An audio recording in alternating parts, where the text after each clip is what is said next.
যুক্তরাষ্ট্রের ভেটোয় ফের আটকে গেল গাজায় যুদ্ধবিরতির প্রস্তাব। গাজা যুদ্ধবিরতি চুক্তি নিয়ে বুধবার নিরাপত্তা পরিষদে আনীত প্রস্তাবের ওপর ফের ভেটো দিয়েছে যুক্তরাষ্ট্র। ফলে যুক্তরাষ্ট্রের কারণে ফের যুদ্ধবিরতি চুক্তি আটকে গেল। খবর এএফপির।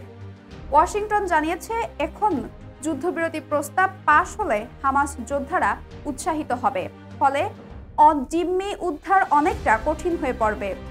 জাতিসংঘে যুক্তরাষ্ট্রের রাষ্ট্রদূত রবার্ট উড বলেন, এই যুদ্ধবিরতি প্রস্তাব হামাসের জন্য ভয়ঙ্কর বার্তা বয়ে আনবে, কারণ জিম্মি উদ্ধারে আলোচনার টেবিলে বসে সমঝোতা না করলে জিম্মিদের মুক্তি লাভ কখনো সম্ভব হবে না।